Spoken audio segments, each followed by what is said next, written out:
Welcome to another episode of the Back to School Shootings podcast. My name is David Reedman. I'm the creator of the K through 12 school shooting database. And for the first time ever, I'm going to have a guest host for the podcast today. Somebody who I have known for more than 10 years now, back to 2013, and I think is not only one of the most influential people in my academic life, but somebody who may be one of the most influential people in defining what Homeland Security is and thinking about it as something that we need to study academically. So the guest host for this episode is Dr. Chris Bellavita. Hi, David. Thank you for inviting me to do this. I don't spend a lot of time with podcasts, and I don't know what a guest host is supposed to be, but I do know how to talk with David Reedman, and I'm looking forward to that. So, do you recall where you were when you first heard about the Sandy Hook shooting? I do. I was working at FEMA at the time. And when Sandy Hook happened, even though I was working at FEMA that day, it just didn't have this like gravity and attention of some of the other incidents that we'd spent a lot of time studying. So I think it was more of a flat response than I'd expected, and something that was outside of my kind of wheelhouse of research and work back then. So I'm a little unclear about your answer. I asked you where you were, but then you shifted to, if I heard you correctly, to it didn't really make that much of an impact on you? It didn't, in the sense that I didn't feel in that moment that there's something that I can contribute and do to help this. A couple years later, when Parkland happened, I felt like I was in a space and an environment where I had this opportunity to start doing work and research and trying to create solutions. I think that in 2012, when Sandy Hook happened, it didn't feel like an issue that I could contribute to, and one where there was a lot of organizational socialization around focusing on different types of things.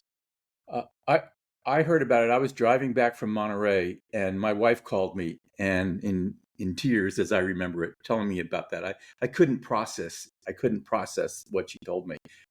How did you hear about it? Do you remember? I think it was the CNN website and just seeing the updates on the shooting there. So did somebody come? Go ahead. And it may be just from, growing up with these types of shootings and kind of experiencing them in real life in different places. In seventh grade during Columbine, it's hard to believe, but like that was still when there weren't TVs in classrooms, and there wasn't, a lot of schools didn't even have cable connections. I don't think my school had a cable connection. I think we had antenna TVs, but I was in the TV production club, and I happened to be at this local access news station's studio for a show that we were doing. And so they had the live feed of like the uninterrupted satellite thing. So as a seventh grader, I'm just sitting there in this local cable studio, just seeing it on this wall of screens.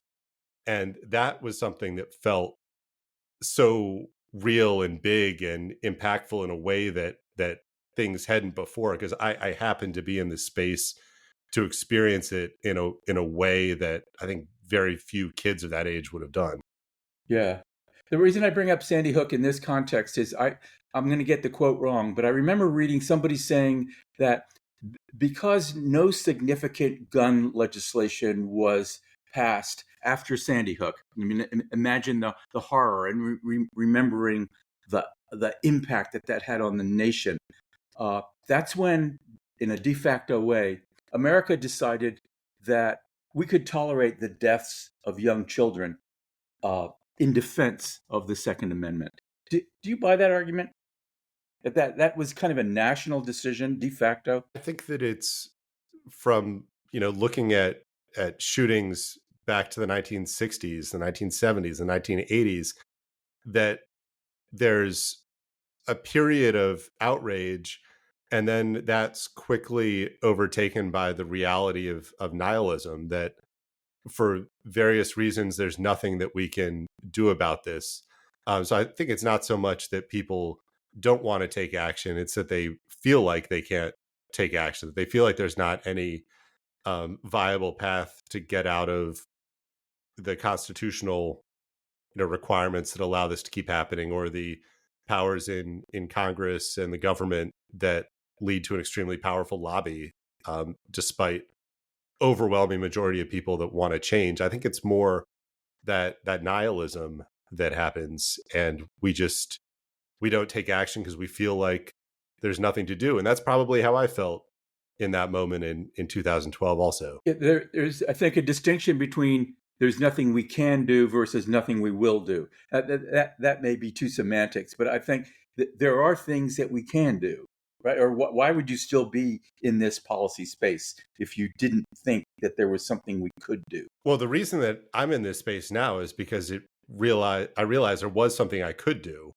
and that was providing information is one of the most important things. And if it's back to 2012 and Sandy Hook, there wasn't a way to write a story and say, this is, the 20th deliberate attack at a school, and they've happened, every 9 months for the last 20 years. And this is more victims than any shooting before. When the government, the US government, has not funded or collected data on school shootings or done rigorous research on school shootings, there's never been a way to frame the problem. There's never been a way to show whether it's getting better or worse. And there's never been a way to study empirically whether different efforts at prevention or fortification are working. So if we go back to 2012, what's there to do in that moment if you don't even understand the baseline of the problem that you're dealing with? So your behavior suggests that you believe data can make a difference in policy. That where is that correct? That you still have that belief, and if you do, why? I absolutely believe it, because I think that you can look at the way that stories are framed and the way that stories are titled from 2018 in Parkland to now. There's so much more context around the issue. I mean, every time there's a school shooting, the New York Times and the Washington Post and other mainstream media reaches out to me, and they want to know how many have happened. What are the characteristics of this? How is this different? How is this the same? If you're collecting that data, you can show that there's a difference. Go back to Sandy Hook in 2012. The only research that was really out there on school shootings was a couple of people that had done interviews with the same 5 or 6 school shooters. They'd written a couple books about it. There were, kind of some cursory efforts from the Secret Service, but nobody was really tracking what's happening. How's it changing? Is it getting better or worse? And then now that that's being done, we can see year by year how things are changing. I mean, just in the past 18 months, there's been a significant shift in the teenage school shooters and the types of online communities that they're engaging with and the type of content that they're sharing, specifically down to the hashtag. If you're not collecting data and you're just going off of some book that somebody wrote 25 years ago, you don't know any of these things. You don't know that the level of detail and nuance to actually prevent something. What is your theory of policy or theory of change that allows you to continue to believe that data will help make things better? I understand that, okay, we have better descriptive data, and with some of the work that you and your colleagues have done, getting into the explanations for some of this, but what kind of policy changes might come out of this? But that's where I want to go with the question. But the initial part of it is, what is your theory of how the data turns into policy changes in school shooting space? Well, there's a difference between can and will, I think, is the big piece there. We can use data to understand this. Will policy actually be based on it is a completely separate question. Like, the data on school shootings shows that these are your risk factors. These are the ways to identify somebody in crisis or somebody who's been radicalized. These are the characteristics of how a shooting might take place. This is where it's most likely to happen. All of that can be put into a prevention framework. You can also look at the data against items like securitization and fortification and say this is unlikely to prevent 99% of incidents. And that would hopefully inform budgeting and spending and so on. But where we have where data doesn't always lead to good policy is because there are so many other interests and powers that have their own impact on lobbying and policy creation. And the data just becomes one voice. And even if it's the objective empirical voice, it's still competing with all of the rest of the noise. Have you seen impact of your research on more? I know it's had impact in individual instances, but have you seen impact in the larger strategic or policy space as opposed to what individual schools do in response? Yeah, and both policy space and the broader social discourse. So in the last month or so, a lot of prominent politicians have talked about transgender being the Yeah. biggest risk factor, there being a transgender war on normal Christians, and saying that the a major right wing think tank published a report saying that half of school shooters are I, transgender. That's I saw absolutely maybe it was your analysis of that about where that number came from. That yeah, was it was pretty neat. absolutely not true. And so I had the opportunity to talk to Wired Magazine and talk to the New York Times, provide them with the data, provide them with the clear evidence, debunk that claim that was made based on the political culture war rather than fact and the actual science and information that can prevent these attacks. And that led to whoever reads that story knowing this narrative being pushed is not true, and here's the evidence of what is actually happening. Where does your belief in the power of data come from? That's a very philosophical question. I don't really know how to answer that other than you can either have facts or assumptions. And facts have to be based on something. And those facts are most often going to be rooted in data. Data is what you can objectively collect to explain a phenomenon. And if you have a collection of data, then you have the evidence that supports something being a truth or a fact. The alternate to that is having a hunch or an intuition about something, putting that idea out there. And if you don't have evidence, the only thing that can perpetuate that idea is continuing to repeat it over and over. And so I'd say that that's the reason to believe in data and evidence is, do I want to be able to say something that facts support, or do I say something for the sake of trying to socialize it into truth? I did not know. I want to get back to at some point when we're talking. How much time do we have, by the way? As much time as you want. Okay, so I want to get. I've noted here. I want to talk with you about what you mean by objectively collected data. But before we get there, I did not know until just a few minutes ago that your interest or your connection with school shooting actually started in Columbine when you were in seventh grade. I had not heard that before. Yeah, and there was a second story which connects to how we know each other, um, that I think also really kind of shaped the way that I think about Let's gun hear it. violence. I was in 11th grade. I had just joined the volunteer fire department because I turned 16. And being a volunteer firefighter was ultimately what got me into the Center for Homeland Defense and Security, and why I was able to be part of that master's cohort. But I got an alphanumeric pager.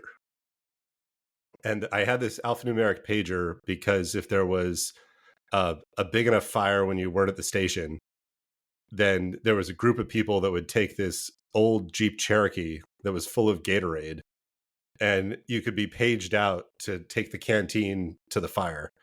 Um, Super nerdy, but I mean, I'm 16 then. That was going to be Yes. pretty cool if I You're wasn't at the you're station. you're still pretty nerdy, David. But Yeah, continue. right. So then with this alphanumeric pager in class, I think I was in social studies class. It's like second period at my high school, and the pager goes off, and it's for a shooting. And the shooting was at a gas station in Rockville. And it was like the first day I had this pager. So I was like, oh, cool. This goes off every time there's like some sort of major thing. About 15 minutes later, it goes off for another shooting in Rockville. And it's like, wow, there's something weird going on. And then about 10 minutes later, it goes off again for another shooting, but this time farther south. And then there's a message with a phone number, and it says, if available, call. And so I left. I went to the teacher's lounge because I didn't have a cell phone in the school. And I called the number, and it was the volunteer chief. And he said, oh, they're trying to find out if there are extra people that can staff the ambulances because there's this string of shootings. And this was the very start of the DC sniper attack. Huh. So Wow. those first three shootings, the first morning of it, were in my county, in Montgomery County, Maryland. And I, sitting in social studies class, got an alert saying we need, more EMTs to show up at the different stations because, we don't know how many there are going to be and how long this is going to go on for. You may have already done this in. I'm sure you have. You have what, almost 60 podcasts or out there, versions of that. And if you've already done this, then we can pass over it. But can you trace the through line then, starting with? You've already started with the interest in or the connection between you and school shootings or other mass shootings, and now how you evolve that into the school shooting database. I'm looking for the advanced thinking course, and you finished your degree, and how you came across this focus for basically what's becoming your life's work. Yeah, so going back to like how we met each other, I was really fortunate to get into the master's program at Naval Postgraduate School at the Center for Homeland Defense and Security. I was at a point in my life where I had been working on various Homeland Security contracts. I'd worked at a bunch of different parts of the agency. I responded to Katrina, but I was at a dead end in my career with just a bachelor's, and I didn't really know or think about a viable path for how I was going to get to the next part of it. And I was thinking about going to law school. I had a prep book for the LSAT. I was thinking about MBA programs, but they were so expensive. And, living in the DC area, I didn't really have a salary to pay for a master's. So I didn't know what to do. And I was working at the National Watch Center during Thanksgiving weekend. And it had to be staffed 24/7. I picked up the extra overtime days that weekend, but there was nothing going on there. And it's a SCIF, sensitive classified facilities. You can't have outside phones or anything else, and a pretty restrictive number of websites to look at. And somehow in there, as I was just trying to find anything to read, I stumbled across the application period was open for the CHDS master's program. And I think it was 5 essays that you needed to write and submit for that. Well, I had 4 days of 12-hour shifts in a SCIF with absolutely nothing to do. So I wrote all 5 of my essays that weekend, submitted this application, completely forgot about it. And then about 6 months later, I got a call from a Monterey phone number saying, you're admitted, you're going to be at class here soon. And I didn't know what to expect from this master's program at all. I had absolutely no idea what we were going to do there. But you were the first professor in the intro class. And everything that we did in those first couple weeks were about unpacking what is Homeland Security? What does any of this mean? What's our goal? What's our purpose? And I think that's where I started to think about we need to challenge assumptions and find evidence to challenge assumptions, because the world around us might not be as we seem. And I think with the foundation that would have led to the school shooting database was my master's thesis on critical infrastructure. And you were my advisor for that thesis. And my general argument was the things that we call critical infrastructure are really not critical, because if they're destroyed, it really doesn't negatively impact the country. And one of my case studies was on the World Trade Center and the value of the buildings before they were destroyed and the value of the plot afterwards, and the Manhattan real estate market before and after. And that painted a very different look at what's a pillar of Homeland Security policy, and something we spend billions of dollars every year on is protecting infrastructure from terrorism. But through your guidance, I found ways to unpack and challenge that basic assumption.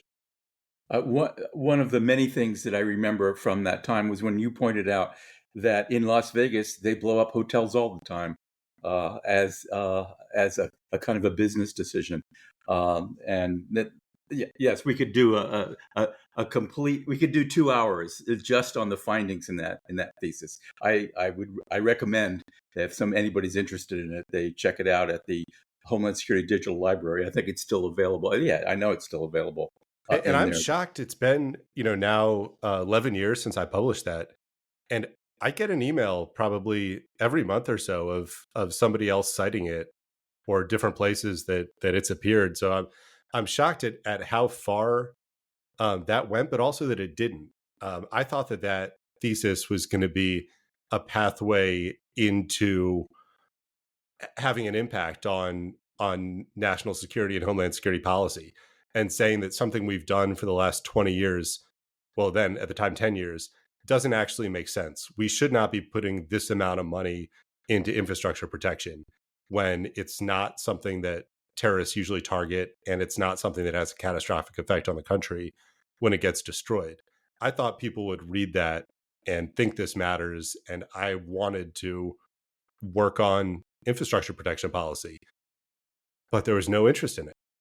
That's not an issue that people care about, despite the amount of money we spend on it. It's another example of the gap between data and impact, almost as if policy in our country is often made on the basis of frameworks that don't include a lot of data, unless it's just data that supports what the story is that I want to tell to support the policy change I want.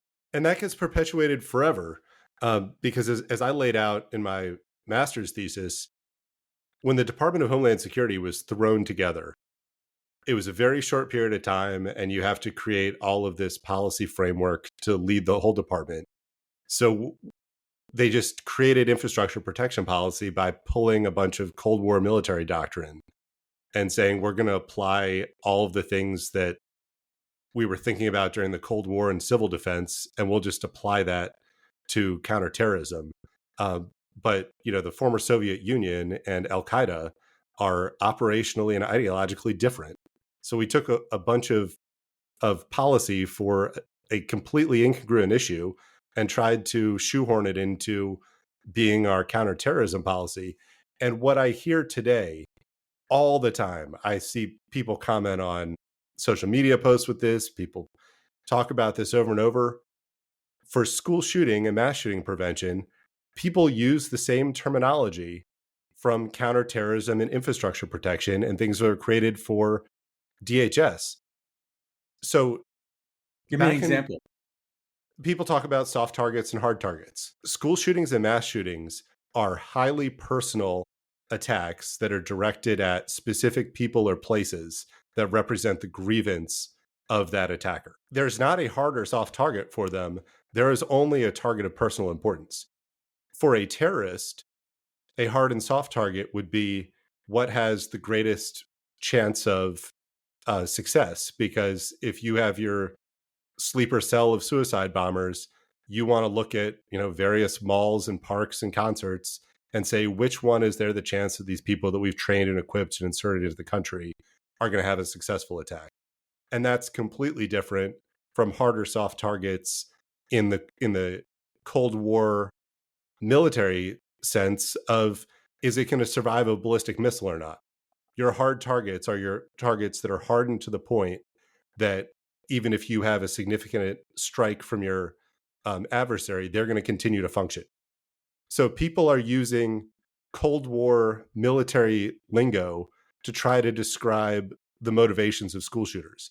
And that's all because the Department of Homeland Security 20 years ago adopted policies uh, that were available but not necessarily relevant. How did you get from, so you finished your master's degree, and the Center for Homeland Defense and Security offers an experimental program for graduates called HSX, Advanced Thinking in Homeland Security.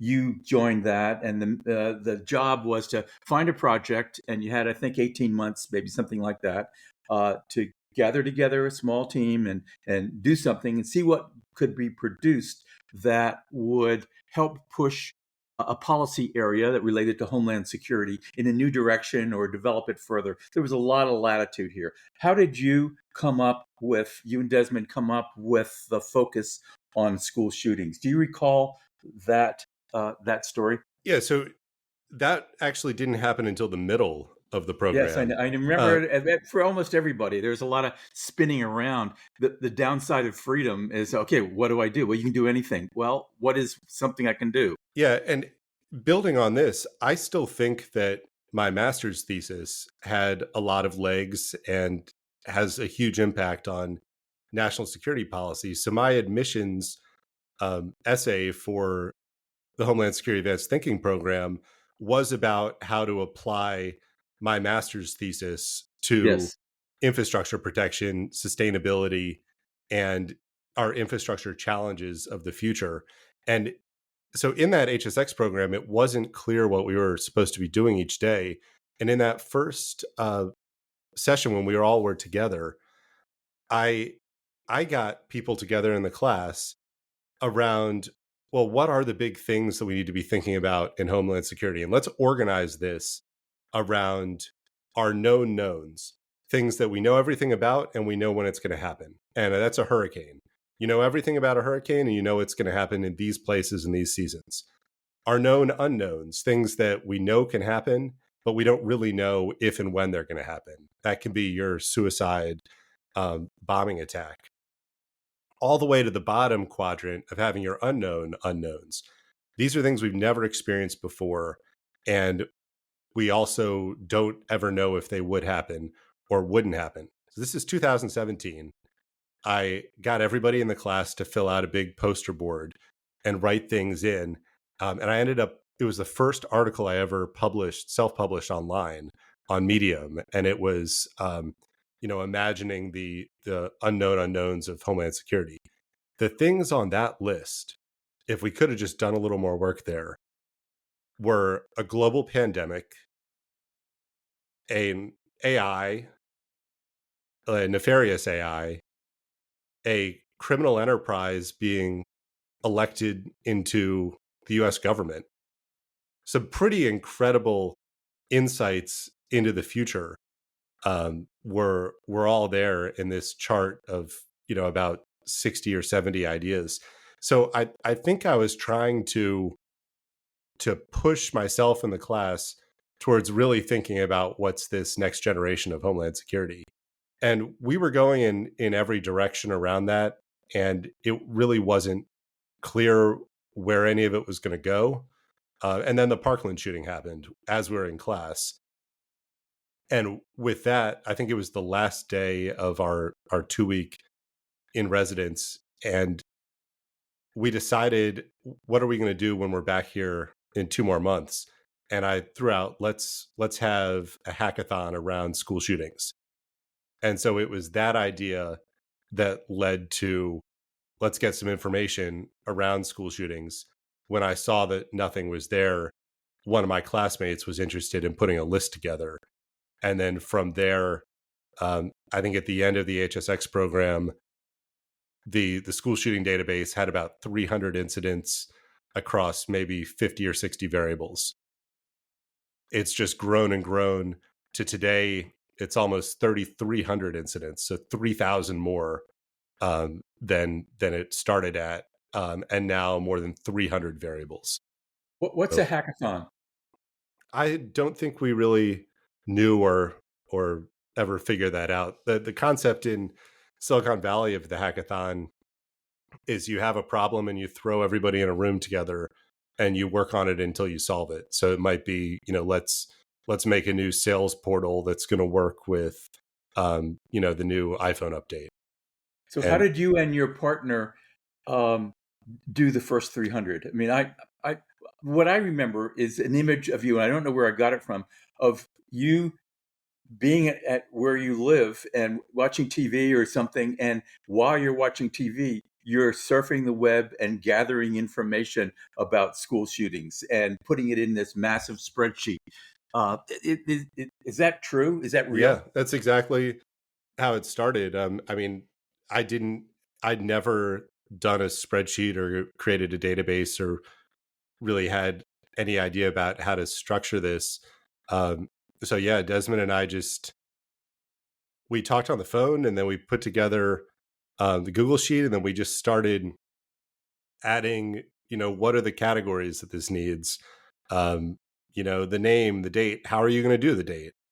Is the date going to be separate columns? Is it going to be one column? Are we going to do this chronologically? What information are you going to record? What type of incidents are we going to include? And yeah, it just grew from there. So it was looking at the newspaper archives, doing Google searches, downloading or some random Excels and websites and try to figure out how to get Wikipedia, um, switched into a format. So we basically just split up years where it was like, let's work on 1990 through 1999. Like you take the odd years and I'll take the even years, and we'll just work backwards through this. And then we would flip on the years to see if we could find incidents that the other person hadn't from those years. And yeah, you're right. That took over life for pretty much that whole summer, because it would have started in February 2018. We had to wrap the HSX program by September of that year, and there was a government shutdown in the middle where none of the federal employees were allowed to um, participate. So yeah, it was about a 3-month blitz of working probably 5 or 6 hours a day.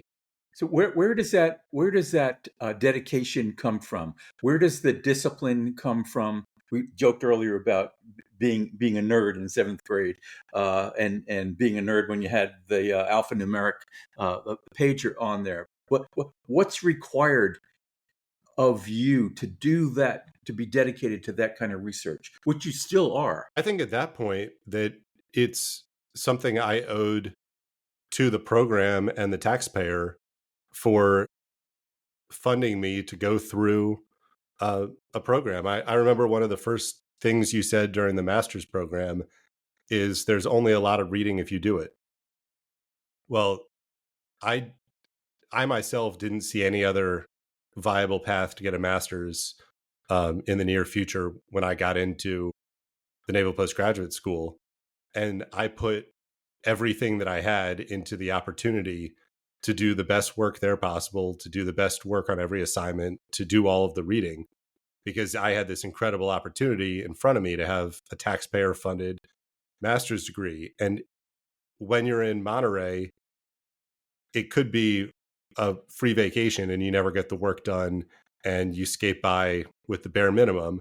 But that's not being a faithful public servant. And the same with the HSX program. I went in there because I wanted to get my master's thesis to actually have an impact on policy.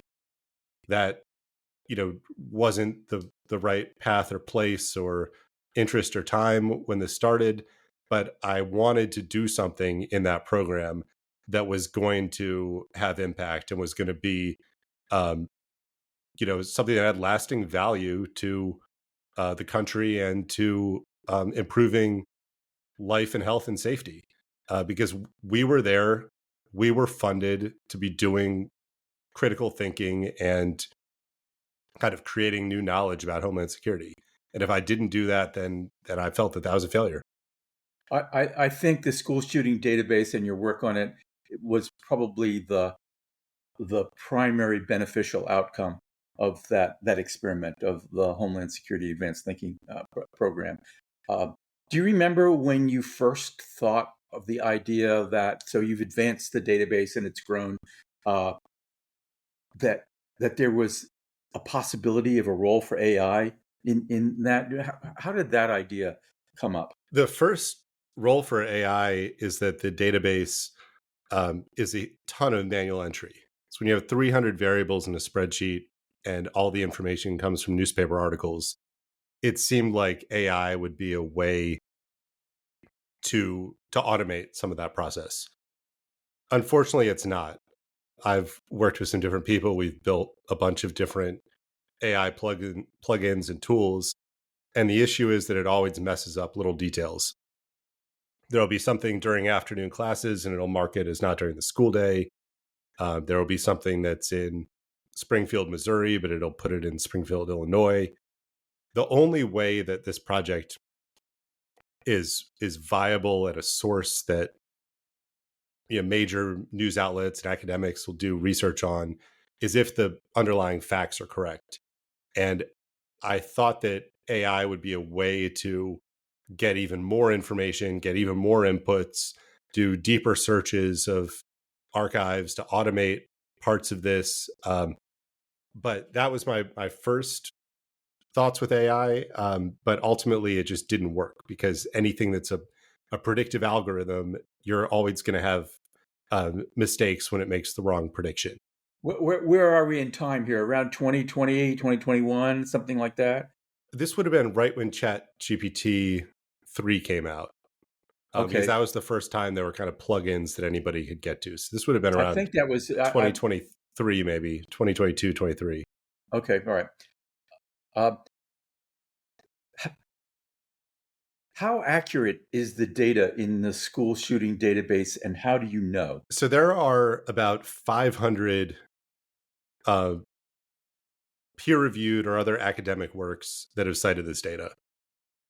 Every one of them has access to the spreadsheet and has used the raw data spreadsheet and has run their own analysis, has uploaded it into different programs, has checked it against other work or sources that they've done. Every time that there's a problem or an error or a duplicate case or a date that's off or a city that's off, somebody sees it and lets me know about it. And that's the same with the New York Times, CBS News, NBC News, all have access to the raw data version because they use this to create graphics. Their data teams have gone through and checked every one of the incidents. The New York Times did a story about all of the planned attacks at schools back to the 1960s, and they checked the facts and details of every one of those incidents. So a peer review for an academic paper that makes it to New England Journal of Medicine or something usually has 2 reviewers, sometimes 3 reviewers, and you might have some issues that don't get sorted out. So maybe it goes to 2 more reviewers. So an editor and maybe 5 people have looked at it. I've had hundreds of people look in detail at the school shooting database. And I think that that's the way that I know that it's accurate, because when there are problems, people find them. And if somebody who's a respected researcher or a major news outlet does a search and they don't find issues, then I think that shows that there's a high level of validity. Uh, because all of the data originally uh, was you populated the data. You and Desmond, then you are responsible for most of it. Once the HSX was over, what has been your accuracy rate? Um, I'm thinking 10% of the data might be errors that people have pointed out to you. What the question I'm asking is, if people are reporting errors when they find it to you, how um, how often does that happen in a percentage, roughly? I know it's an unfair question, but roughly Yeah, how? yeah, and so that gets back to the lessons you learn along the way of creating a database. And I've added a lot of redundancy that makes errors obvious in it. So I think that the accuracy of the key details is very close to 100%, Wow. because there are things like I have the numeric time and I have the time on the periods of the school day for every incident. Everything is set up as a set um, drop down menu. There are rules in every part of the spreadsheet so that you can only enter certain amounts of information in each cell. And if they come into conflict, those things are obvious. So if a shooting says 11:30 p.m., but the time frame says morning classes, then it's going to be clear that there's some issue in either of those. For example, the date of the incident, that's one of the easiest things to mess up in data entry. And, in some of the lists, like even the Wikipedia list and things, that's a really easy one to mess up. So every incident has a unique incident ID that has the date or the year, the month, and the day as the start of the ID, then the state and the city and the initial of the school name. All of those features, if they're correct, will correspond to everything else in the information. The date is both separated across columns and it's a standalone. And you can see now you have three different points in this where if any of those are wrong, you have the wrong city or state, you have the wrong date, there's going to be a conflict with that incident ID number. So I've tried to create a lot of redundancy in different places where those issues would appear. And then once you have the unique incident ID, then if there are any duplicate cases, those immediately show up. If there's a case that's missing its accompanying relational data, like the information about the shooter, the victims, or the weapons, or the school details, if you run it through a program like Stata, it will flag places where you're missing something that corresponds to that incident ID. So I think at the very start there were probably a lot of errors, but all of the lessons that I've learned over 7 years of doing this have been things that help mitigate those errors. Can you talk a little bit about the magnitude of the school shooting problem? Um, has it stabilized yet? Is it continuing to go up every year? What can you say about the nature of the problem currently? Well, the thing that I learned about this is that the school shooting problem isn't one problem. It's a lot Yes. of different types of gun violence that happen at schools. Most of them are about the same. There are roughly the same number of suicides at schools every year. There are roughly the same number of domestic violence shootings that happen at schools every year. The number of accidents has increased in recent years, but schools are having more armed staff and more people with guns. So the likelihood of a police officer accidentally firing their gun at a school increases. One of the most common situation for a shooting is a fight that escalates. That's been the most common situation every year back to the 60s. When students returned from COVID, there were more fights that escalated into shootings than any year in 2022 and 2023. I think that points to a lot of issues with socialization, a lot of issues that are the byproduct of the COVID lockdowns, and that is aligns with trends in gun violence nationwide that really peaked there. Those escalations of disputes decreased last year. They decreased again this year. They're still 10 times higher than they were a decade ago, but that's a trend that's going down. And then, what everybody pays attention to, the deliberately planned attacks at schools, those happen every single year. They've happened every single year back to 1966. And the only thing that's really changed with those is that the number of victims has increased significantly in the last 10 or 15 years. And that's mostly because of the wide availability of the AR-15 style rifles. And people are just able to fire more shots, and they're able to fire a more deadly round than somebody in the 80s or 90s, with a shotgun or a handgun or a conventional hunting rifle. Do your data portray um, a prototypical school shooter? There have really been kind of, I think, four eras of school shooters that have changed over time. In the late 70s and 80s, the school shooters were, actually psychos. Like they were people that had um, paranoid schizophrenia, had severe psychosis, were completely detached from reality. In 1989 in Stockton, there was a man who thought that the school was sending him mind control. signals. He had severe mental illness, but it was untreated, and he was a vagrant, and he lived nearby the school, and he loaded his van up with fireworks, and he crashed into the side of the building, lit the van on fire, and shot 35 students and teachers when they left the school. That followed, in the decade before, there was a teacher a babysitter who walked into a classroom and said, "I'm here to teach you kids about guns," and started firing and then let the school on fire. There was, I think, some severe mental illness seemed to be what was going on in the late 70s and into 80s. In the 90s, there started to become a lore around a school shooter, somebody that wears a black trench coat and combat boots. Stephen King wrote a book in the early 90s called Rage, about two teenagers who plot and commit a school shooting. And Rage got cited in multiple school shooters manifestos, and then removed from the bookshelves and burned. I have an electronic copy of it. It's pretty crazy to think that got published as a book. So that this building of the lore, building of the identity, all led up to Columbine. And Columbine was really the representation of everything that had happened in the 10 years before it. Once Columbine happened, then it was like post Columbine, where rather than they took everything that existed and encapsulated it into that shooting. After Columbine, everybody picked little pieces of Columbine to be inspired by, to follow. So that's the postmodern school shootings are everything that happens after Columbine.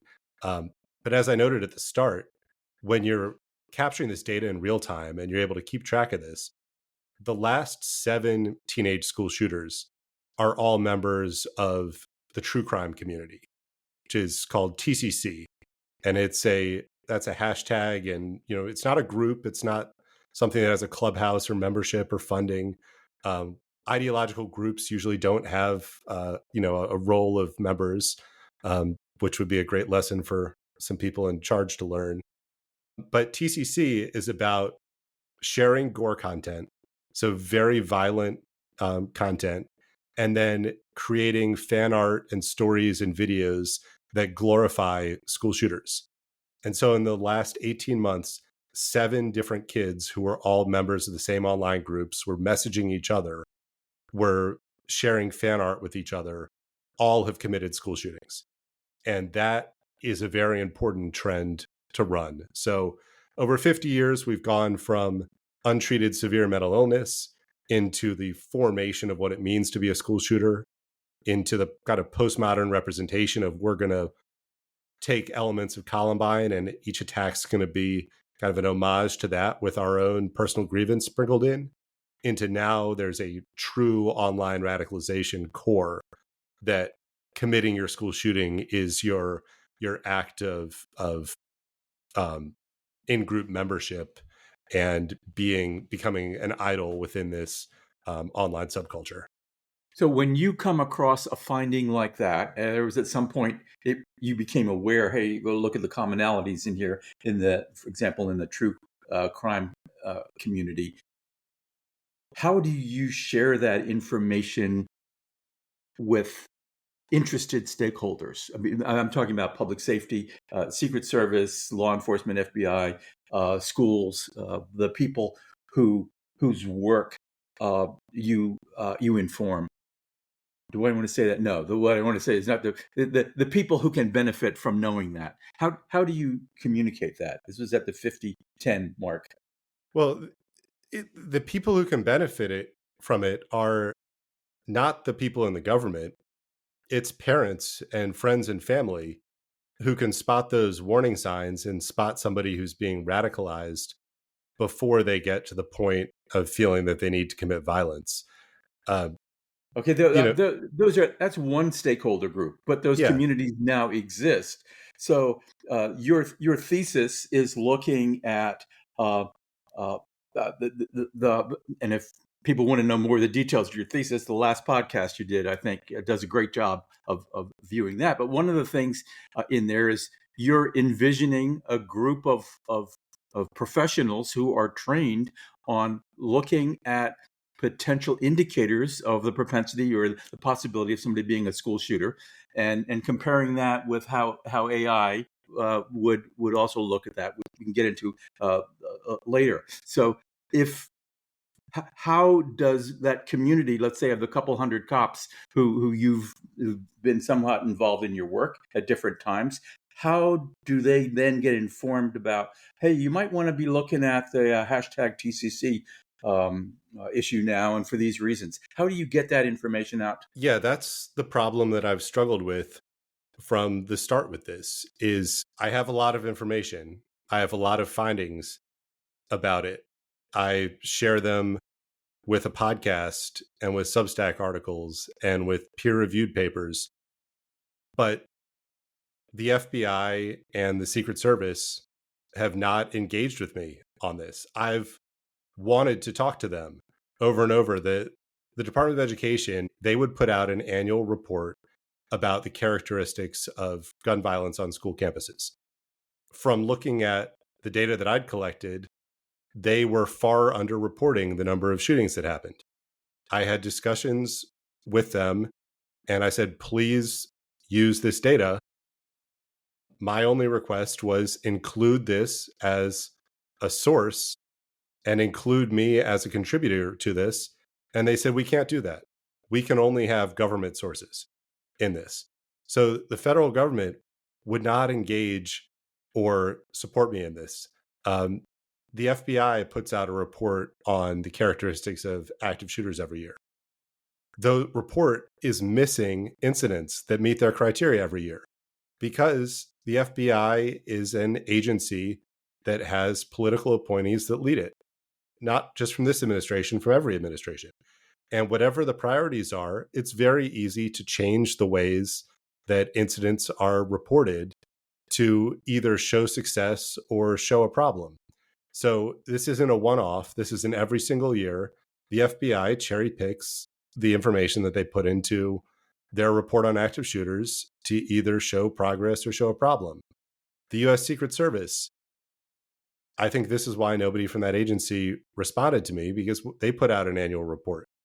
And when I looked at it, the numbers in their tables don't even add up to the number of incidents that they're talking about. They don't have any identifying information. They don't have any dates. There's no way to triangulate and figure out kind of the source of any of their information, but it all points to things that line up with the solution that they get tens of millions of dollars in funding to go teach schools about their behavioral threat assessment model. When none of those agencies are interested in the objective information, they have no interest in engaging with me. And I've tried many times to get in touch with people there, to provide corrections, to have a discussion about this, but they just don't engage because they're serving their own purpose. What about The Economist did a piece on you. You've been featured in, as you mentioned earlier, in New York Times and CNN and others. I'm guessing you have a Rolodex, or whatever the contemporary equivalent is of a Rolodex, with media contacts on there, congressional staffers, people who with political power. So, other than the government agencies, how do you communicate with media and with political officials? Yeah, Who that's might been the primary way to get the information out there, is even with all of its flaws, uh, you still reach millions of people with the Times or the Atlantic or the Economist. So I'm always trying to uh, have different kind of deep dive projects that a reporter gets interested in. Of let's look for every shooting that happened at a high school football game. I think the work that one of the things I'm most proud of is I worked with ESPN on a feature article that one of their senior writers spent almost a year going out and interviewing people who'd been shot at different high school football games. And he went to all these different stadiums and talked to the victims and families and so on. And he wrote up an incredible article about, um, just this completely ignored aspect of gun violence at high school football games. And for 2 weeks in a row, it was one of the top read articles on ESPN. And that's, an audience of people that are completely different from other Yes. sources. So I think getting information out there, um, through, mainstream media, through people that will do long form content, and then, recording the podcast, doing the Substack, with any of these things, your very first article has one viewer, has one recipient. And then once you put out something that has some quality, a couple more people subscribe, a couple more people subscribe. And you just have to keep cranking out content. I've written more than 300 articles on Substack now. And I'm sure that some people get annoyed by, the volume of emails they get, but you have to keep, in our environment, you have to keep cycling more and more information out there, because getting attention is the only way to ultimately get information read and noticed. And it's the same way with the podcast.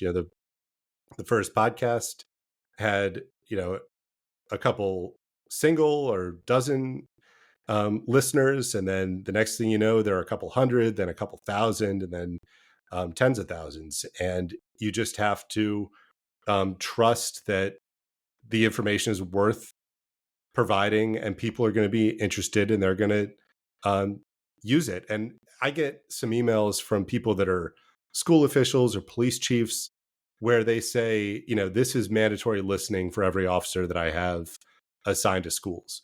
Or somebody will say, I just got this email last week where it said, your newsletter is the first thing that I read every morning when I get to work.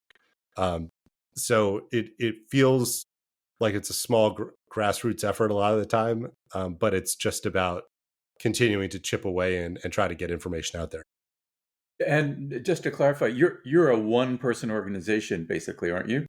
Yeah, it makes me laugh every time I listen to the end of a podcast and they say, and thanks to our producers, these people, and our sound engineers, and this and that. No, I do all of it. I book all of the guests. I do the editing. I do the recording. I write every one of my articles. I write, um, usually 2 articles a week that are between 1,000 and 2,000 words. That's all self-edited. Apologies if there's a typo in there now and then. And then the way that I find the guests for this is Google Scholar Alerts. And anybody who's writing interesting information about this, when I see their paper, I email them and I say, I would like to interview you and talk about this. And that's how I've ended up with some incredible guests. I mean, Jens Ludwig from University of Chicago is probably one of the most accomplished economists in the world. The fact that he wanted to be on here to talk about his new book, I think that was really a sign that this has some power to provide information and to engage with people that matter. And for anybody who is interested in the 6 or so podcasts that you have, just a plug for K12SSDB.org as the place to go to find all this stuff, and taking a look at who the people are who have committed to the podcast. Yeah. Okay. So in Kahneman's book, in the last podcast, you talked about noise, and basically experts can look at a lot of the same data. Experts can look at the same data and come to different conclusions. What is the noise part of that? Is that the explanation for why experts can look at the same data set and reach different conclusions? I mean, the purpose of collecting this data was always going to be to inform prevention. Yeah. The very first thing in that hackathon about school shootings was, let's create some sort of tool or solution to prevent this. And so to prevent this, we have to figure out the who, what, where, when, and why of the shootings, and then that's going to lead to a solution. But these preventable school shootings keep happening. Why does the FBI get a tip about a student who's involved in the true crime community, who's writing about school shootings, who's posting pictures of guns? And this previous summer, the FBI investigated and they said, we didn't determine any threat is here. And then the kid walked into Evergreen High and opened fire in the cafeteria. Why did the agents who looked at that case, and not just them, the guidance counselor in Oxford, Michigan, the FBI before the Parkland shooting, the FBI before the Red Lake shooting, the FBI before the Santa Fe shooting. Why are there these situations that keep happening where somebody looks at very clear evidence and they say either this is not important or this is less severe than I think? And I think I didn't realize the through line in those errors until I heard an interview with Daniel Kahneman when Noise came out. And he was basically saying, you have insurance adjusters who know the market and know everything about how insurance should be priced. How does one of them screw up the valuation of a property so badly? And it turns out that that exists everywhere. So that immediately connected to me is this is why people are screwing up these threat assessments. We have all the red flags that were there, but somebody decided it didn't matter. And the through line to that seemed to be this phenomenon of noise, that equally qualified experts will make different decisions based on exactly the same information. But before you continue with that line, let's go back to the. So you're talking about false negatives, right? So an agency will look or indicators and say, okay, there's really not an issue here. That's a false negative. But there are also lots of I don't know lots, but there are false positives, right? That people can say, hey, we need to worry about this, and it turns out that's just some 12-year-old doing some crazy stuff on there, or whatever the reasons. What have you found is the balance between false positives and false negatives with the indicators? The point I'm trying to make is I've spoken with enough agents who when they've been involved in investigations where they had to clear the person, there wasn't the justification for allocating agency resources anymore to this person because there were other issues were higher. I mean, you know what they feel like if something like that happens. How often does that happen as opposed to the other side, where the indicators are their true findings is we don't this is not really a threat. There's a coherent question in there somewhere. The example of that is the swatting calls. And this was Yes. something where I was screaming at the clouds, not knowing who to talk to and deal with this. It was about 2 years ago, the phenomenon of swatting really started. I guess it was 2022. So now 3 years ago, time just flies. But in my Google alerts every morning, I see all of this information that's not directly about shootings. And it was talking about hoax 911 calls that were leading to these huge police responses. And that year, in the 22 to 23 school year, I just passively documented more than 1,000 swatting incidents. They were almost all the same template of a robo dialer is playing a recording. It's usually calling not the 911 number, but something like a desk number at the police station. So kind of a clear pattern. It's only one 911 call. But the response to the swattings were sending hundreds of officers to the school. Officers racing to the school caused serious injuries to people in motor vehicle collisions. Officers rammed a police car through the doors of schools. 2 different police officers fired their guns inside schools during swatting responses. None of those situations had any risk to anyone. They all followed the same pattern. Um, and it just didn't seem like information was getting collected and shared because an individual assessor had to make a decision. Is this robocall serious or not? And many of them decided, yes, we're going to give this, this is a severe thing we need to deal with. So I think that that's the false positive, is there can be an abundance of caution even when all of this evidence says this is very, very likely not a real situation. So what do you do with that situation, knowing that there's false positives or false negatives? How does an agency with limited resources think through the issue of how do we know whether to treat this seriously or not?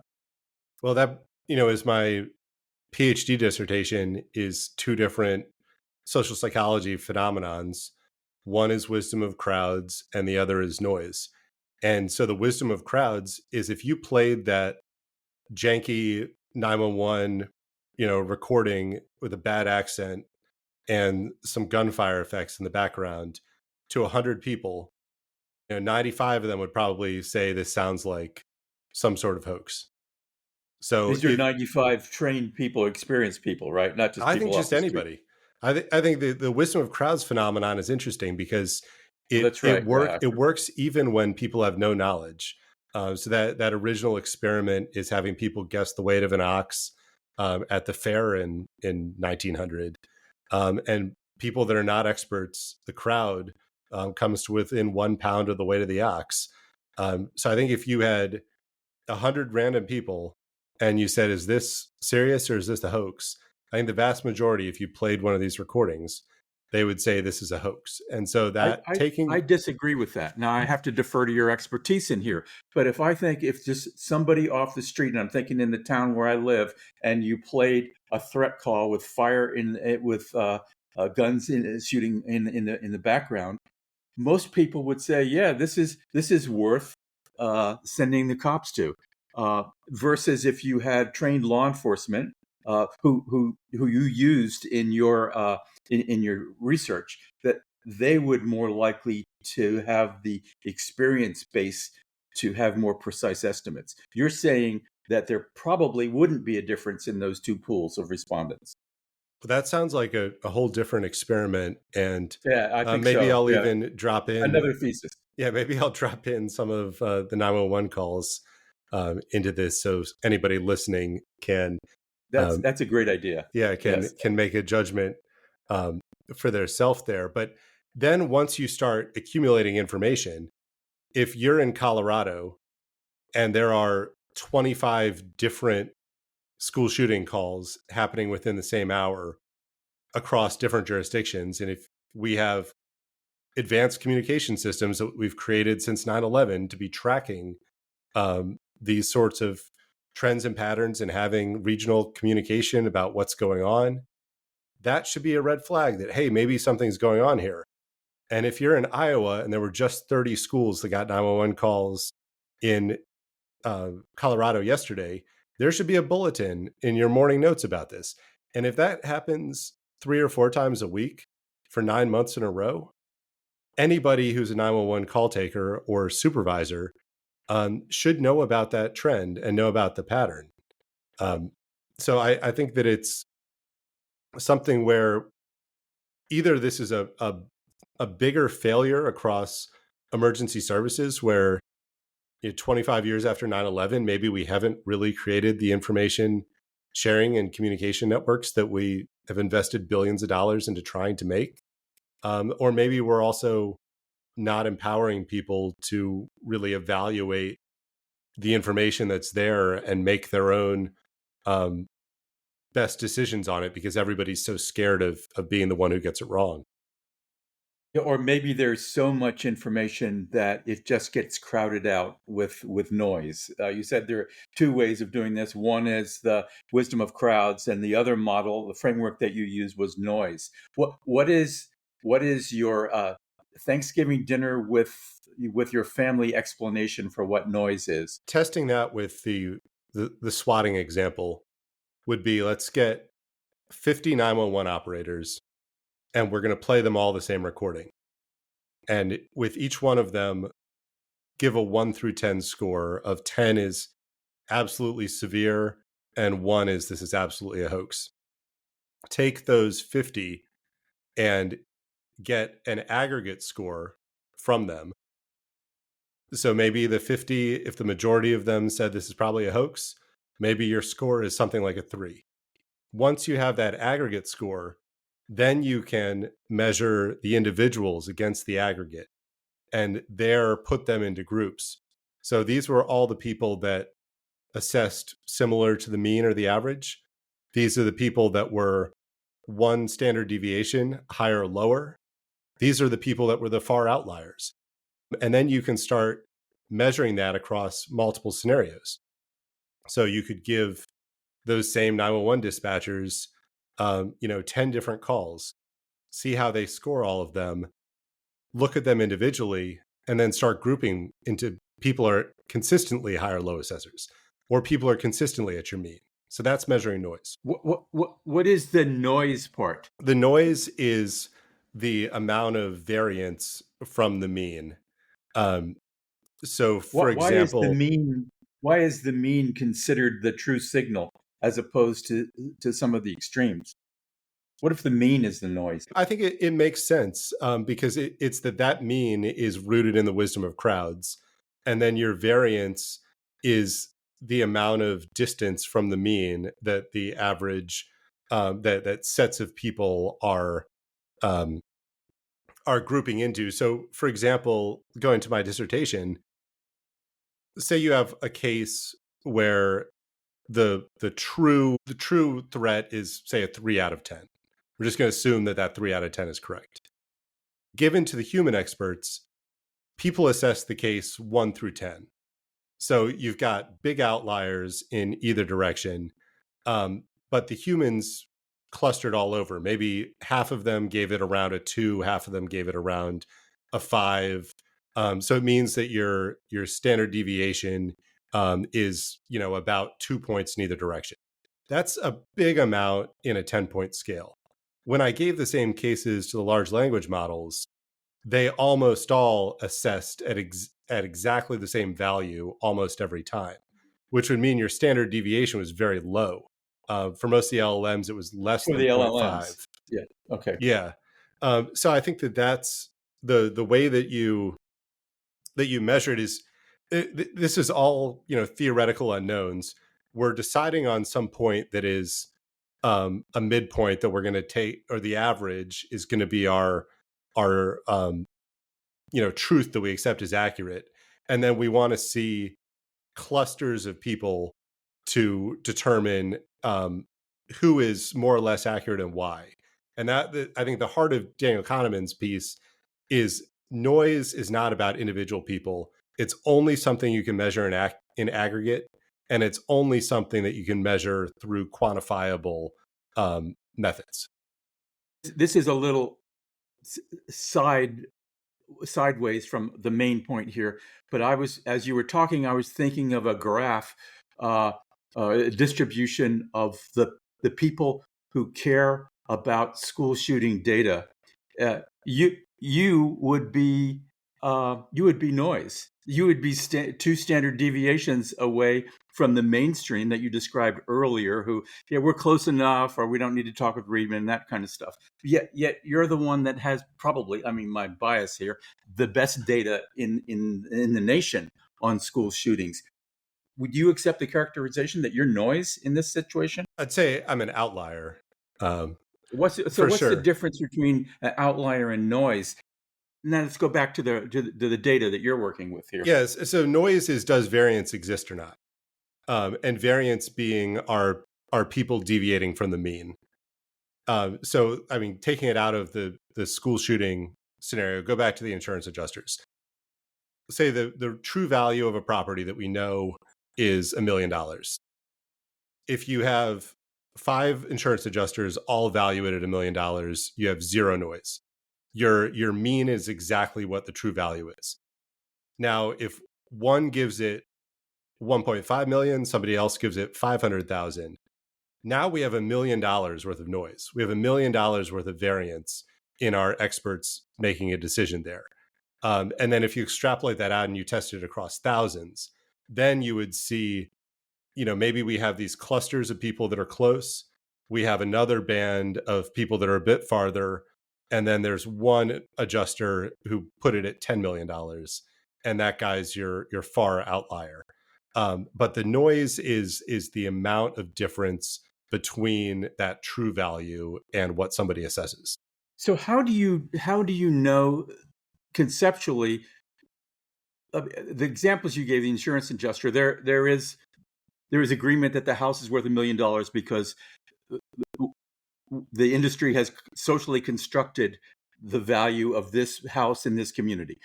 What's the analog for school shooters? I mean, because somebody has the indicators, that's maybe the propensity to be a shooter, but other events have to happen. Where does truth come from in being able to identify what the true mean is for the propensity to be a school shooter based on the categories of evidence?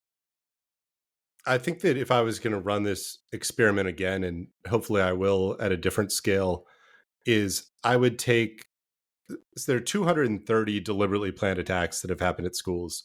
Most of them are not the 10 cases that people know all the details of.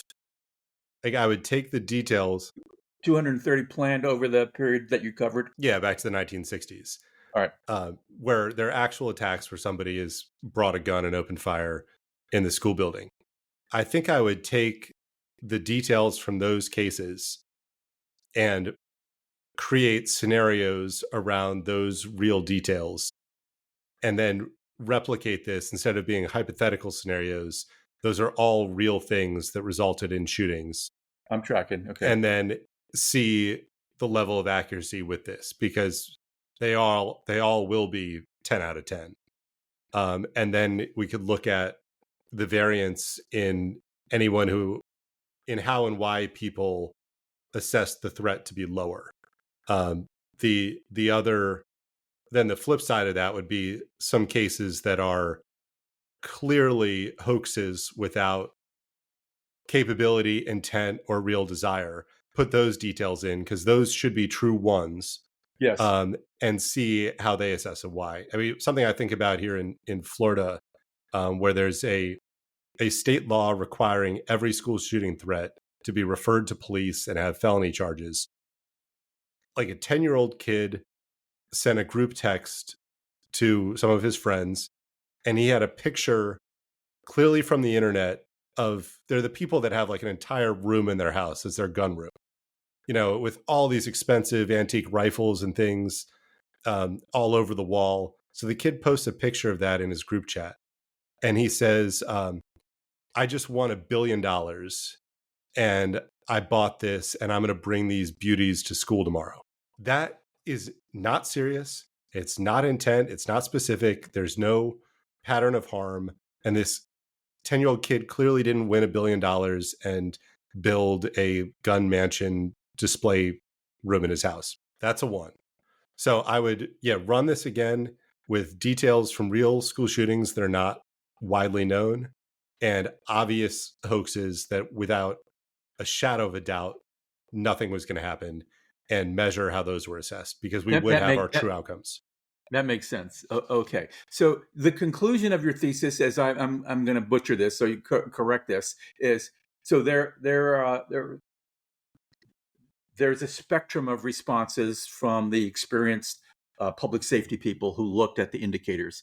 You had less variance with the various, you used a variety, I think a half dozen or more large language models, and you ran them several times. I mean, your thesis describes um, how you anticipated and corrected for potential errors in the use of large language models. So, and your conclusion was that large language models did as good as the mean of the experienced law enforcement officers, but still they missed a lot. But it's at the same level as a human, and one would anticipate only getting better. That the large language models would get better. Is that roughly?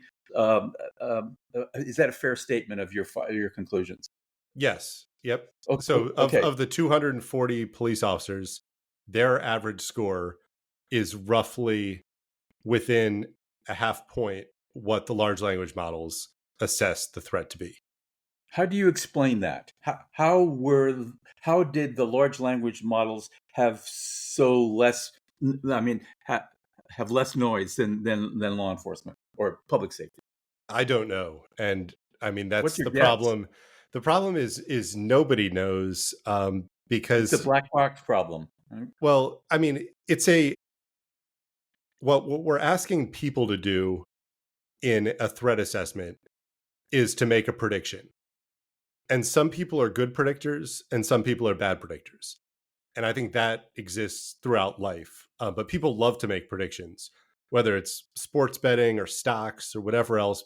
We're always in this mode of, we want to predict, we want to know outcomes. But most people are not good at it, which is why so many people are losing money on sports betting. School shooting threat assessment is the same thing. You're making a very high stakes prediction. The large language models, especially the newest ones like ChatGPT 4.0 that I used and Gemini 2.5, every single part of a large language model is an algorithm that is trying to optimize prediction and saying that after this word, this is the next most likely word to appear. And you're doing that through reinforcement learning, and you're doing that through um, feeding more and more inputs into the model to have a larger amount of data to draw from to make a good prediction. So in these cases, you're asking a program that is designed to optimize prediction to do a prediction. And I think that that's why they came out to be very consistent in this. And I mean, the impact is every single one of the scenarios, humans rated it as 1 and humans rated it as 10. If you have that human working in your school as the sole decision maker, somebody's either going to overreact or they're going to do nothing when a shooting is about to occur. If instead of that person, you had a large language model, they are going to give you something that's very close to that best human prediction from your wisdom of crowds meet. So describe for me the scenario where I am a security resource officer in a school in a relatively rural district.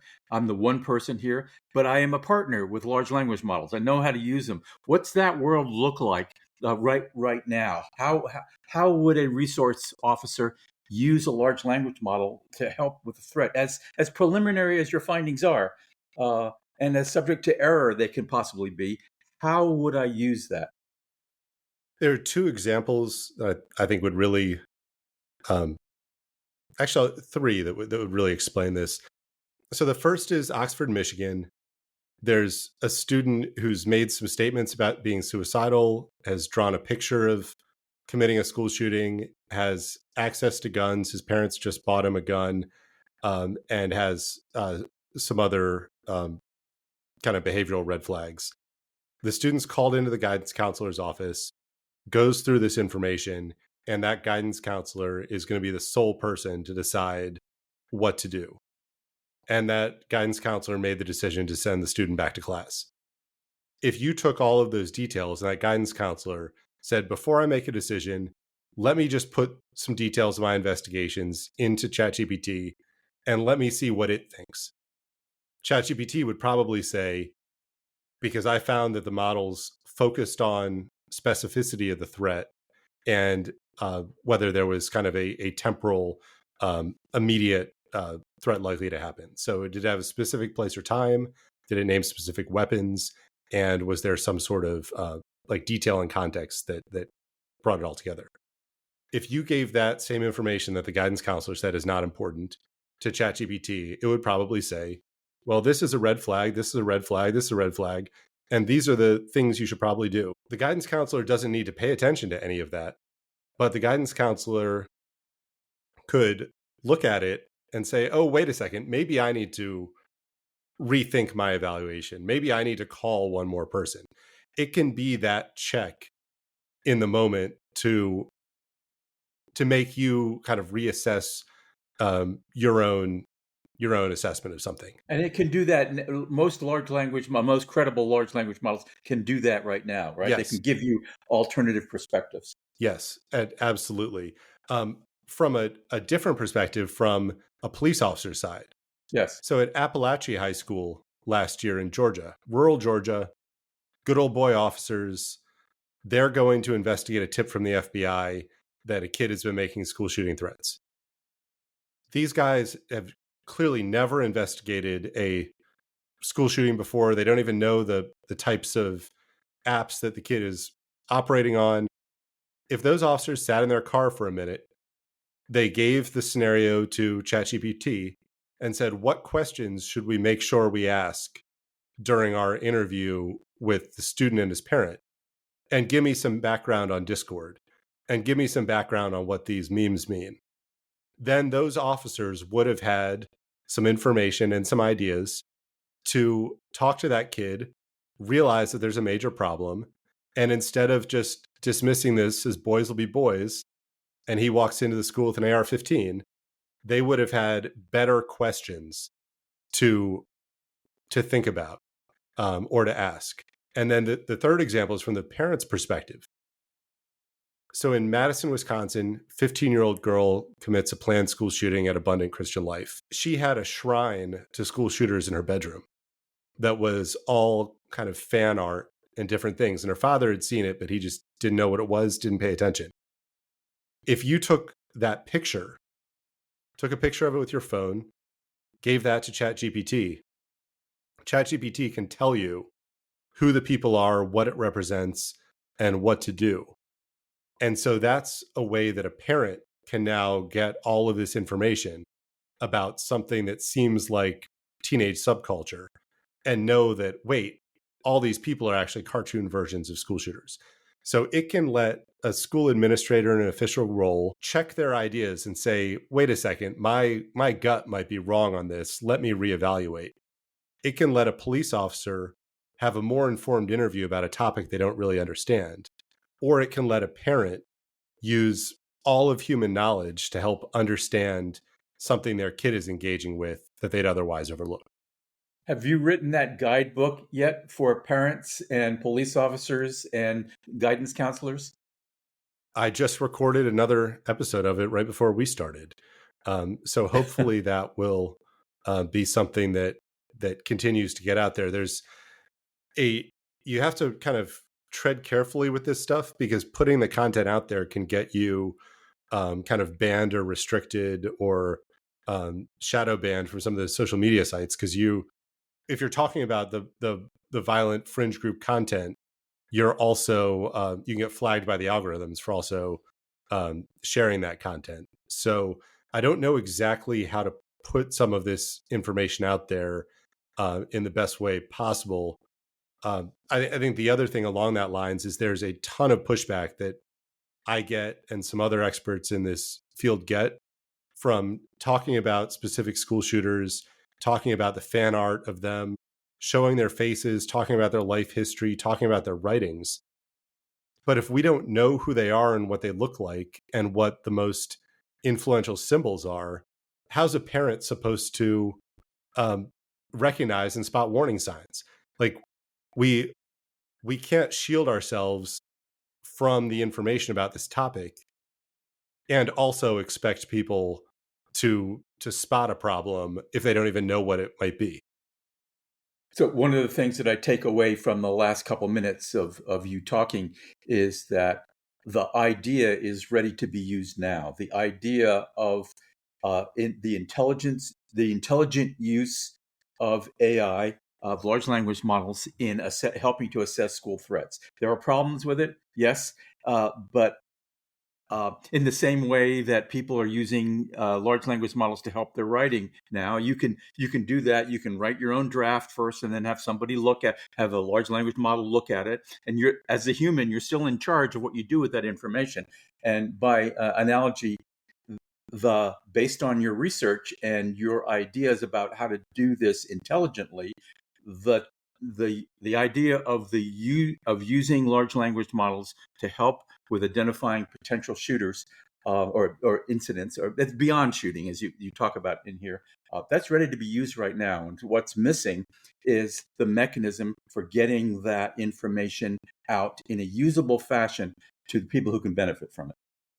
Yeah, and there's going to be enormous resistance against it because From where? for the last 25 years there's been the creation of this whole threat assessment training. Yeah.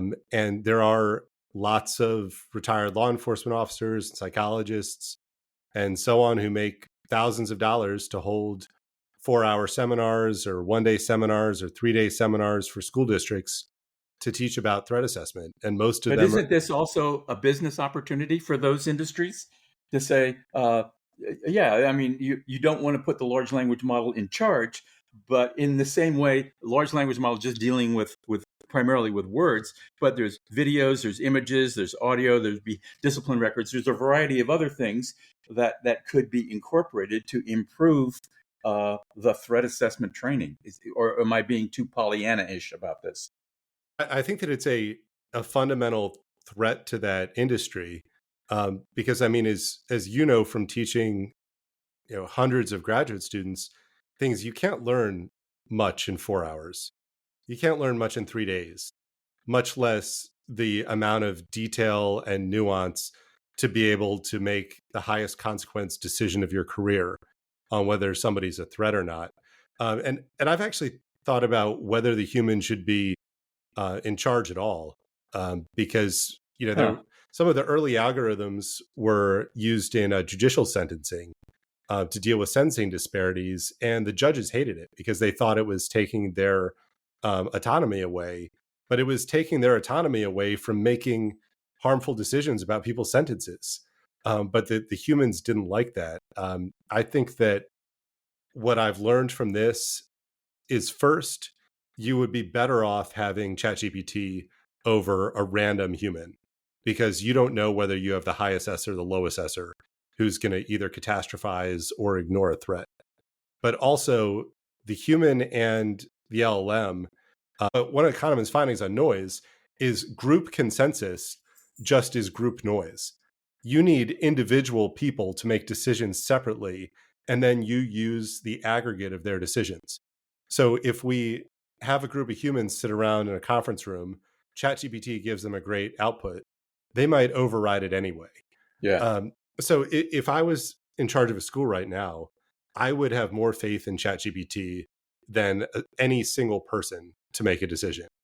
And if I was in charge of a school district that had a robust threat assessment team, I would have that robust threat assessment team make all of their decisions individually, with ChatGPT and other LLMs being an equal voice in that assessment process. And then you take the aggregate of all of their decisions rather than making any attempt at consensus. Consensus just means that we can all make the same wrong decision together.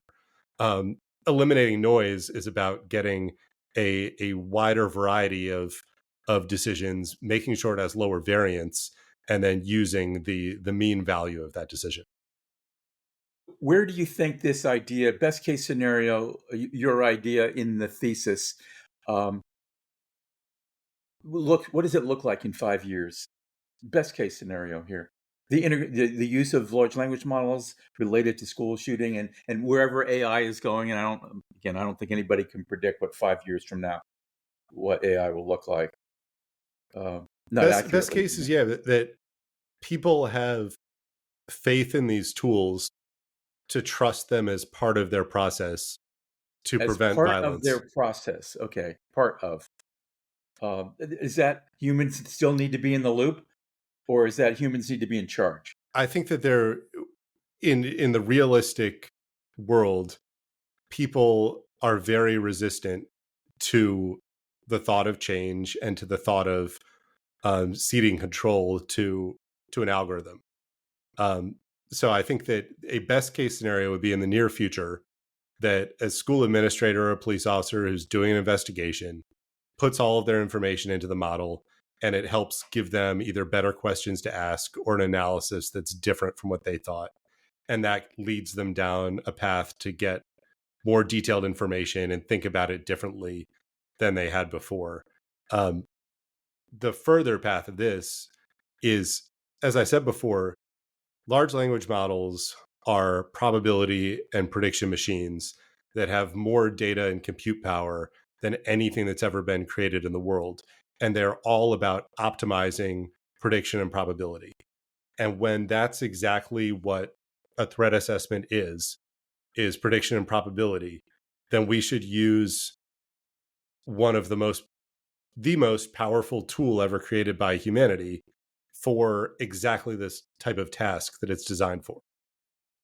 So I'm a police resource. I'm a resource officer at a school, and I've listened to your podcast, and I want to start using your idea.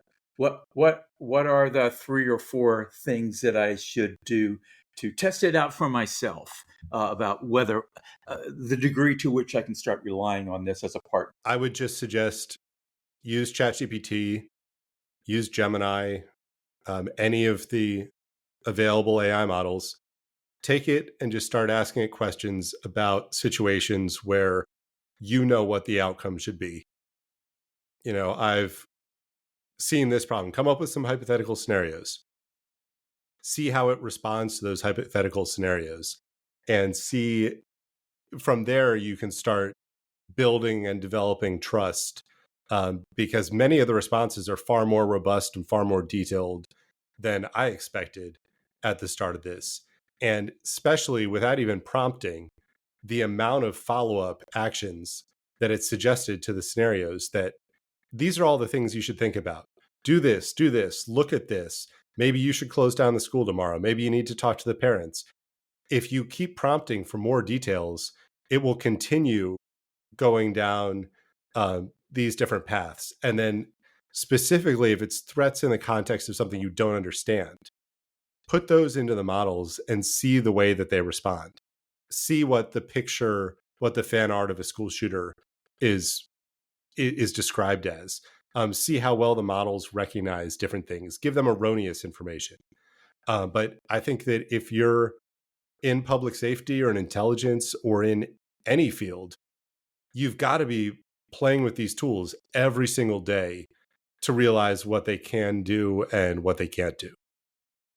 Does it matter if you use the paid version versus the free version? Unfortunately, when the models are updating and changing so much, it's what's working well right now might not be working well in a couple months. And to your point, to monetize and build this, if you really wanted an optimized threat assessment GPT, which could completely be created, that's just something that you could run as a standalone model, have the training data, um, but that's something that needs to be a funded project, because doing proper training for one of these models is a tens of millions of dollar effort. So until that point, uh, I think that there's a lot of capability in the generalizable models, but why you need to keep playing with them is to see if it changes. You write in your thesis about the things that AI focuses on consistently when it looks for threat indicators, so weapons, target specificity, timing, those kind of things. Humans can see things beyond rigor.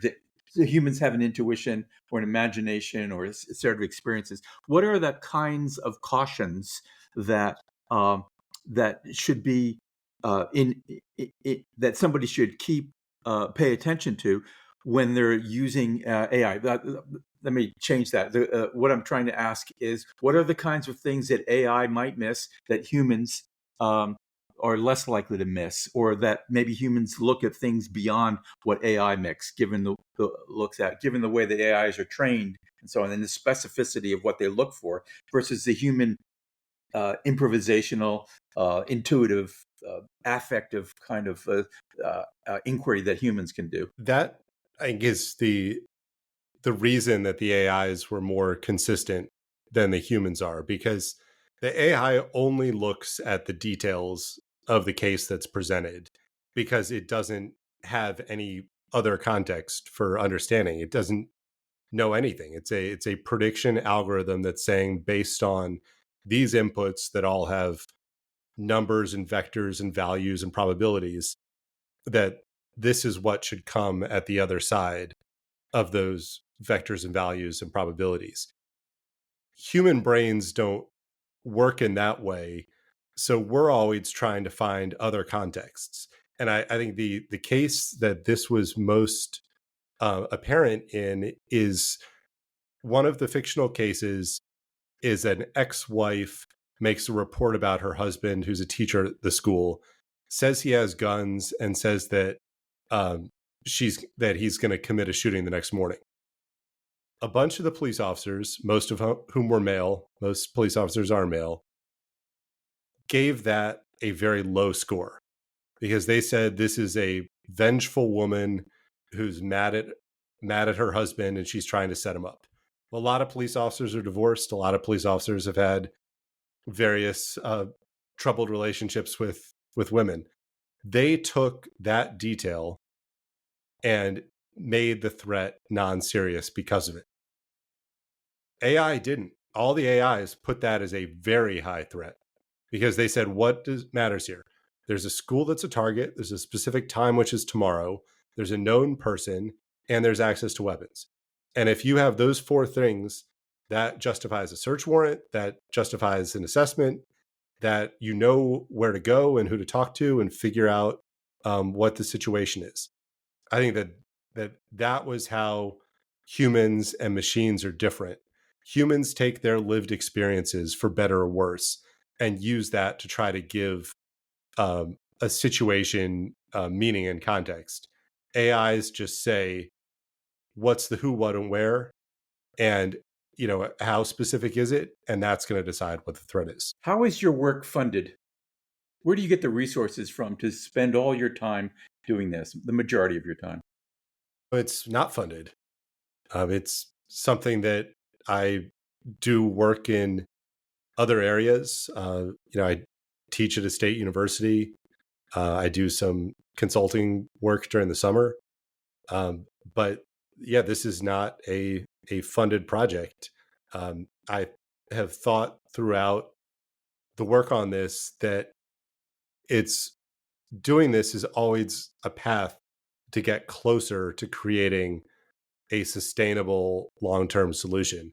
If the right person heard this and they said, let's build a threat assessment GPT, and let's to get together $50 million to do the training run and have the GPUs and compute power and build the custom app, then could do that. And probably every school in the country would get a nominal cost contract to have it. That's way cheaper than even the one seminar that they have on threat assessment every year. That's why this is an existential risk to that human behavioral threat assessment industry that's been created, even though it's unclear how successful it's been. So I think that I keep doing this work first because I know it's making a difference. I know that it's changing the narrative. I get a lot of feedback from people that they're using this information, that they're incorporating into their work, that people are writing research on it. And I know that at some point it's going to have the path to be a viable and sustainable effort or company or foundation or whatever that is worth investing all this time into. You describe it as an existential threat to a particular industry. It's hard for me not to see it as an existential opportunity for people in that community as well. Last question: are you officially a doctor now? Do we refer to you as Dr. Reedman? That's correct. Defended, completed. Just waiting for the diploma to come in the mail. So, what's life like after, now that you're a doctor? What's different for you? Nothing was different. I think that don't you get it to go into a separate line when you're checking out of the grocery store so that you don't have to wait behind the people who don't have doctorates? That doesn't happen in Florida. I think that something that's been interesting about this project, and probably actually going back to Naval Postgraduate School and the Masters, it always feels like when you finish something that everything is going to change. But in reality, when you finish something, you're still kind of right where you started, and it's how much more effort is it going to take for it to go somewhere. So I wrote my master's thesis on infrastructure protection. I felt like I had this path to have a policy impact, and it didn't. It felt like that's not it. I thought it was going to open all these doors, and then it just didn't go anywhere. HSX, the start of it, thought I'm diving back into this infrastructure thing. This is going to go somewhere. Nobody had any interest. Nobody wanted to engage around any of it. And then starting the school shooting database, deciding to make it a public project, the first big news article about it, it felt like, oh, there's this long Vice feature about the school shooting database. There's the first detailed New York Times article about shootings after hours. That something like that would happen, and then everything would be different after that point. And then most of all, when I was invited to be a guest on Freakonomics Radio, I mean, that's a podcast that has 30 million weekly visitors and lots of people across academia and government and people with a lot of influence. I mean, when I went on that show, The guest the week before me was Satya Nadella, the CEO of Microsoft. And before him, it was Ron Emanuel. And a week before that, it was somebody else. So I'm like, I'm in the company of these people that are known, you know, internationally, that this would elevate my work to some other level, and then everything would be different that next day. But it's not different that next day. You just continue doing the same things and engaging with the same people, and continuing to push the project forward. So yeah, the day after I defended my dissertation, the next morning I was going through the Google alerts to make the next updates and get the next podcast guest scheduled. I get asked a lot by our graduates and others whether uh, what I think about them getting a doctorate. You're going to start getting those questions now. What have you learned through your experience? And I know the different steps that you've gone through from the first idea and signing up your first doctoral program to where you are now. That it was a struggle, but you persisted and you succeeded. What provisionally, what will your advice be to people who are in the Homeland Security space, let's say, who ask you, okay, so I'm thinking about getting a doctorate. Uh, what can you tell me to help me make my decision? And from teaching, undergrad and graduate students, myself too, at the undergrad and the master's level, especially at a program like CHDS, it's a government funded program, there are a lot of resources to make sure you succeed. There are a lot of people who are going to help you get to the finish line. And the goal with undergrad and graduate programs is to set students up for success and to get them graduated and out the door. PhD programs overall are the opposite. A PhD program, on the first day, they'll tell you only one of the 6 people in this cohort is going to make it. The faculty members are there to challenge you, not to, hold your hand. There are folks where different advisors you get connected with see you as an opportunity to advance their research rather than trying to cultivate or advance your own. So the incentives in the PhD program and the structure and the environment is completely different. You have to want it. You have to know your topic. You have to be your own advocate, and you have to do all of that against a situation that is adversarial and exploitive in a lot of different ways, because it's difficult to get a PhD, and a lot of folks, they are the gatekeeper. If you're going to have a degree that's equal to your professor, that professor has a lot of incentives to make sure that you only get this if you deserve it. And if your professor didn't have their hand held, and if your professor or advisor had to put in a tremendous amount of work and revisions and challenges and get destroyed in their dissertation defense, they are going to do the same thing to you. So the only one who's going to get you through a PhD program is yourself and your own belief and your own dedication to ultimately getting that research finished. And I think that's the biggest difference from other education, is that it's the proving ground that you both have, that you have the time and dedication in the face of a lot of adversity to get it done. I know we had a discussion a couple of years ago where you were saying you were considering maybe a doctorate isn't worth it. It's still early, but do you have any tentative answers to the question about whether it's been worth it? Oh, it's absolutely worth it, because my dissertation concept started in 2021. It was something that I put into a couple short Substack articles. It's something that I put into a Journal of Homeland Security Affairs article that will hopefully come out soon. But a couple short articles don't prove something beyond the shadow of a doubt. And what a PhD dissertation and a defense in front of a committee does is makes you prove something without a shadow of a doubt. That you're going to write 200 pages, you're going to have this many, rows of data, you're going to have 100 different tables, you're going to run 9 different statistical tests on everything, you're going to explore the null hypothesis for every one of your research questions. The PhD is worth it if you have the topic and dedication to it, to say that under the highest level of scrutiny that you'll have in academia or research, that I am proving this theory to be correct. And if you want to do that, then it's worthwhile. What have you proven with your thesis or your dissertation that is correct?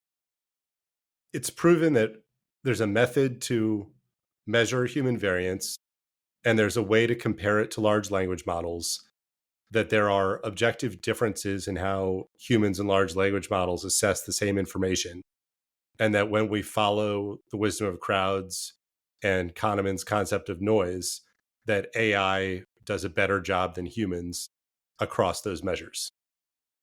Dr. Riedman, thank you for your time today. Dr. Bellavita, thank you for everything that you've done for me over the years. And we'll talk again. All right. I guess we're done.